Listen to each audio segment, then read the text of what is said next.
Lock your doors, but understand that a deadbolt is merely a suggestion to the things that hunt in the dark. Tonight, we peel back the skin of reality to reveal the rot underneath. 3 accounts of April Fool's jests that curdled into waking nightmares. We explore the razor-thin line between a prank and a blood sacrifice, where a simple laugh becomes a death rattle, and the people you trust most are merely masks worn by the abyss. You aren't just listening to stories, you are witnessing the moment the floor drops out from under a life. Sit still, don't look behind you. The shadows have already stopped pretending they are empty. Mark believed himself a master of the mundane prank, unaware that April 1st is a day when the veil between worlds thins, and the simoom, the scorching winds of the abyss, begin to howl. For 7 years he had lived with Olivia, a woman whose soul seemed perpetually agitated, as if she were being haunted by a restless jinn. To Mark, her jumpiness was merely a punchline. He decided to orchestrate a deception, a false narrative of a late night at the office, intending to return in the creeping shadows to startle her. At 6 p.m., he sent the lie via text, his heart light with a foolish malice. Olivia's response, a sad face emoji, felt like a cold breeze against his neck, a premonition of the hasad, envy or ill will that was about to manifest. He drove home at 9:30 p.m., parking his vehicle like a thief in the night, his mind filled with images of her terrified face. But as he stepped onto the porch, the air grew heavy, thick with the scent of musk and rotting lilies, the unmistakable odor of a seer, black magic, ritual gone wrong. The house stood before him like a tomb, its windows like empty sockets, waiting to swallow his laughter whole. The front door yielded with a groan that sounded like a dying gasp. Mark stepped into the suffocating darkness of the foyer, feeling an unnatural chill that clung to his skin like a wet shroud. He expected the silence of a sleeping home, but instead the atmosphere vibrated with a low-frequency dread.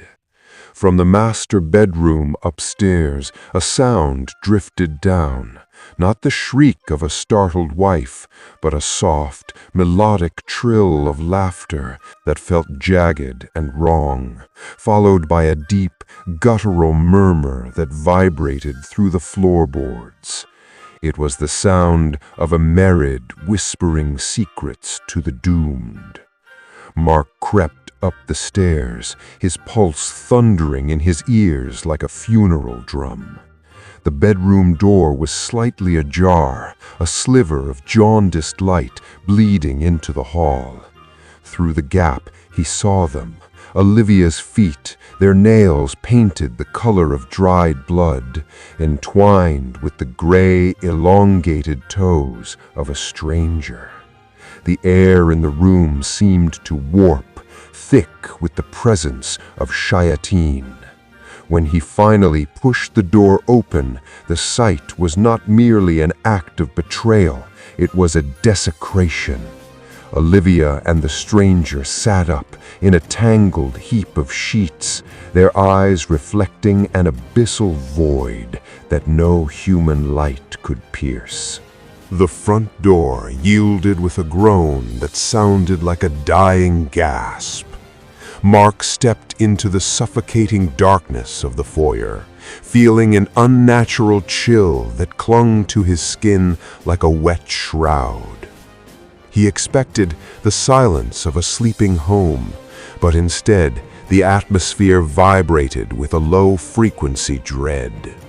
From the master bedroom upstairs, a sound drifted down, not the shriek of a startled wife, but a soft, melodic trill of laughter that felt jagged and wrong, followed by a deep, guttural murmur that vibrated through the floorboards. It was the sound of a Marid whispering secrets to the doomed. Mark crept up the stairs, his pulse thundering in his ears like a funeral drum. The bedroom door was slightly ajar, a sliver of jaundiced light bleeding into the hall. Through the gap he saw them, Olivia's feet, their nails painted the color of dried blood, entwined with the gray, elongated toes of a stranger. The air in the room seemed to warp, thick with the presence of Shayateen. When he finally pushed the door open, the sight was not merely an act of betrayal, it was a desecration. Olivia and the stranger sat up in a tangled heap of sheets, their eyes reflecting an abyssal void that no human light could pierce. The man, this Spencer, possessed a strength that felt borrowed from a darker realm, a physical manifestation of a zulm, oppression, so heavy it threatened to collapse the very walls of the room. He hurled Mark against the dresser. The impact was a thunderclap that sent shards of consciousness scattering into the void.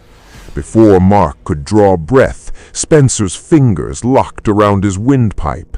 This was no longer a domestic dispute. It was an encounter with the Munkar and Nakir of his own making.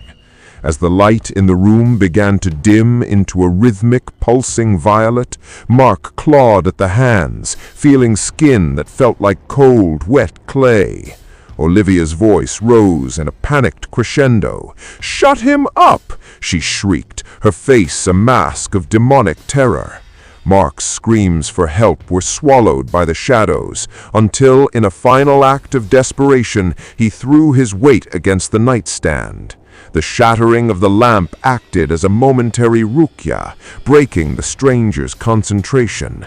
Mark sucked in a lungful of air, a ragged, burning gasp, and let out a primal howl that pierced the heavy, occult silence of the house, calling out to the living world before the darkness could finalize its claim. The pounding on the front door was like a divine intervention, a rhythmic strike against the gates of Jahannam. The pressure on Mark's throat vanished as Spencer recoiled, his eyes darting toward the window like a trapped beast sensing the dawn. "We have to go now," he grumbled, grabbing Olivia with a ferocity that suggested she was now his property, a soul traded for a moment of escape. They vanished into the obsidian maw of the backyard, leaving behind only the lingering scent of ozone and betrayal. When the neighbors finally breached the threshold, they found Mark collapsed on the floor, his neck bruised with the blackened fingerprints of something that felt less than human. The police arrived, but they were searching for flesh and blood in a case already stained by the supernatural. Olivia had vanished into Al-Ghaib, the unseen. She had emptied her accounts, a calculated ritual of departure, and her car was found abandoned like a discarded skin at a distant station. 8 months have passed, and the silence is the loudest haunting of all. Mark sits in a new home, in a new state, but in the dead of night, he still hears that soft, melodic laugh. He doesn't know if he prays for her capture or for her death, for he knows that once you have looked into the eyes of an Ifrit, you never truly sleep alone. Nahid Hassan disappeared just 2 hours after sending me this recording. And when I played it, I realized he wasn't alone. You're now on Nightfall Horrors 002, and there's no turning back. 4 months had passed since Mark had severed his ties with Selena, a woman whose love was not a sanctuary, but a fitna, a trial of obsessive fire that consumed everything it touched. Even in the silence of their separation, she remained a lingering hadith, evil spirit at the periphery of his life, haunting his doorstep and filling his nights with the ghostly wails of midnight voicemails. On the cursed eve of April 1st, fueled by the liquid arrogance of several beers, Mark decided to play a dangerous game with a soul already perched on the precipice of madness. He reached out through the digital ether, weaving a lie of reconciliation, a false promise of missing her that acted as a beacon for her desperation. Selena responded with a fervor that felt like a sudden intake of breath from a drowning woman. Mark, blinded by his own cruel mirth, commanded her to meet him at Riverside Park at the stroke of midnight, the hour when the jinn are said to roam the desolate places of the earth. He viewed it as a clever trap to humiliate her, unaware that he was laying a feast for a predator he could not see. Midnight descended upon the city like a heavy velvet shroud. But inside his apartment, Mark remained ensnared in a cocoon of false security. He sat on his couch with Tyler, his laughter echoing against the walls as they imagined Selena waiting in the biting chill of the park, a lone figure standing amidst the skeletal trees. To Mark, it was a masterpiece of mockery. To the universe, it was an invitation to Qadr, divine decree, gone horribly astray. As he manipulated the digital soldiers of a video game, the clock struck 1 a.m., and his phone vibrated with a message that froze the blood in his veins. "I'm so happy we're back together. Thanks for coming to see me." The words were a jagged blade to his conscience. He had not moved from his seat. He had not stepped into the night. Yet someone or something had met her in that desolate place. The air in the room suddenly felt thin, as if the oxygen were being sucked out by an invisible ghoul.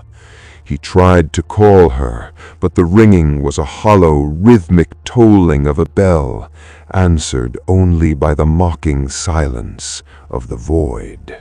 The room transformed into a sanctuary of dread. Mark's fingers trembled as he typed a frantic confession, his words a desperate attempt to banish the seer he had accidentally woven. He told her it was a prank, a cruel joke born of a hollow heart. He begged her to answer, to flee the darkness of the park. But the reply that flickered onto his screen was not from the Selena he knew. "It's too late," the message read, the words carrying the finality of a soul cast into Sijin, the bottomless pit of the damned. The chat went dead, the digital connection severed as if by a ritual blade. Mark reached out to Selena's roommate, Jessica, her voice thick with sleep, until the gravity of the situation hit her like a physical blow.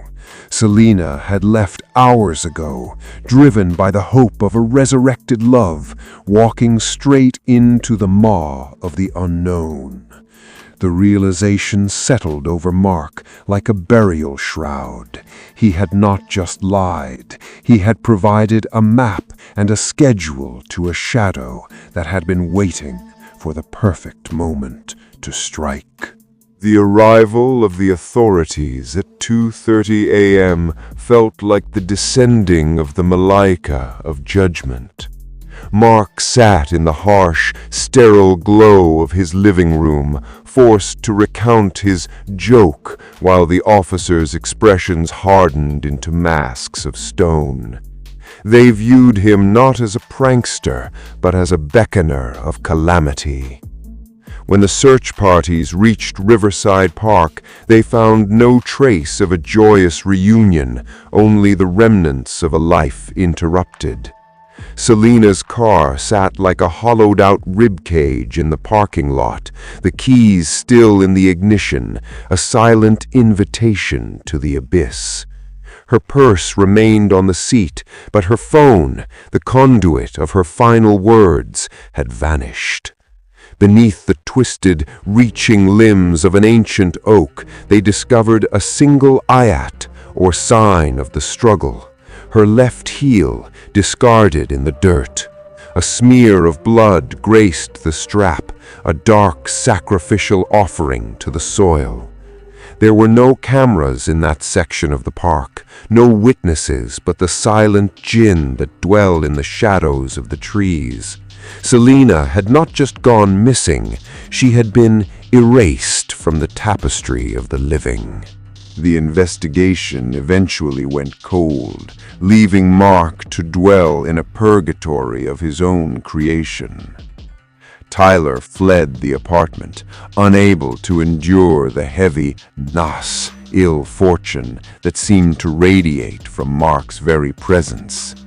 Now 24, Mark exists in a state of perpetual wakefulness, his mind a revolving door of horrific possibilities.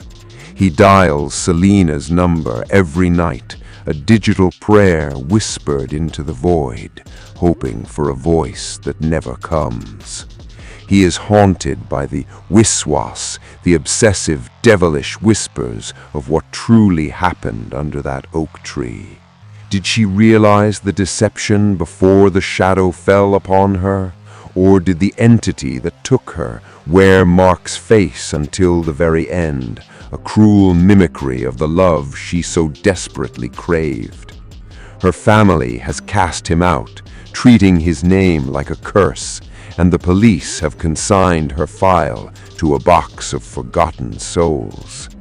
Mark remains, a living ghost, knowing that while he didn't pull the trigger or swing the blade, he was the one who drew the circle and invited the darkness in. I almost stopped the video here, because what appears next isn't human. Nahid Hassan kept saying one thing. It's standing right behind me. If you're still watching, subscribe to Nightfall Series 2. Bernie was not merely a cousin. He was a mentor in the dark arts of mischief, a soul who saw the world as a stage for his elaborate deceptions. At 11 years old, I was his shadow, eager to prove I was no longer a child. On that fateful April Fool's Day, he proposed a descent into my uncle's corn maze, a towering emerald labyrinth where the stalks stood 8 feet tall, like silent sentinels guarding an ancient secret. In the high heat of April, the corn had grown with an unnatural, aggressive speed, its leaves sharp as daggers. Bernie's plan was a simple act of fitna. We would vanish into the heart of the field and listen to our parents' voices turn from laughter to the shrill, discordant notes of panic. As the sun began its descent, bleeding crimson across the horizon, we slipped away from the farmhouse. The maze entrance gaped like a mouth, ready to swallow us into the dunya, the material world's deceptive paths, where every turn looked identical, and the air hummed with a low rhythmic vibration that felt like the earth itself was breathing. We ventured deeper into the emerald throat of the maze, the light fading into a bruised purple hue, the time of Maghrib, when the boundaries between our world and the realm of the jinn grow porous. The laughter of our parents became a distant, haunting echo, replaced by the dry, metallic rasp of corn husks brushing against one another. Suddenly, the rhythm of the night changed. A stone lodged in my shoe, a sharp, stinging reminder of my vulnerability. As I paused to clear it, the silence was punctured by a sound that did not belong to the wind, the slow, rhythmic padding of heavy feet on the parched earth. It was the sound of a chassis, a hidden, ignoble presence, stalking the rows behind us. Bernie, usually the architect of fear, froze, his playful grin vanishing like a candle blown out by a graveyard draft. We ducked behind a wall of stalks, the scent of damp fertilizer turning into something more pungent, something like the copper tang of old blood and the musk of a predator that had waited centuries for this harvest. The stranger emerged from the gloaming like a nightmare conjured from the blackest soil. He was a towering shadow, his frame draped in a tattered flannel shroud that smelled of ancient rot and stagnant water. His hair was a wild silver halo of madness, but it was the object in his hand that paralyzed our hearts, a massive curved blade that caught the dying light like the tooth of Iblis. He didn't speak, he didn't need to. He simply stared with eyes that were vacant of any human rahmah. We broke into a panicked sprint, the dirt flying beneath our feet as we navigated the twisting arteries of the maze. Behind us, the sound of his pursuit was a terrifying symphony of destruction, a rhythmic, wet, ripping sound as he used his machete to slice through the towering corn stalks, carving a direct path toward us. He wasn't playing a game, he was reaping. My shoe flew off, my bare foot striking the jagged ground, but the adrenaline of a cornered animal kept me moving, even as the shadow of the blade seemed to lengthen behind us. The maze became a shifting trap, the stalks leaning inward as if to suffocate us. We rounded a corner, only to be met by a wall of impenetrable green, a dead end. We spun around, but the exit was already blocked by the towering silhouette of the Reaper. He stood like a monument of zulm, cruelty, the heavy blade held high. "Go through the corn!" Bernie shrieked, his voice cracking with the realization of our mortality. He shoved me toward the thicket, and I clawed at the stalks, the leaves slicing my palms like razors. I managed to burst through to a parallel path and reached back, screaming for him. Our fingertips brushed, a fleeting connection of the living, before a massive, calloused hand clamped onto Bernie's collar. He was yanked back into the darkness with a force that defied nature. Then came the sound, the sickening, rhythmic, wet chopping, and the screams of a masoom being torn apart. I didn't stay to witness the end of the ritual. I ran, my lungs burning with the ash of my own terror. The lights of the farmhouse finally cut through the emerald gloom, a deceptive beacon of safety in a world that had just been shattered.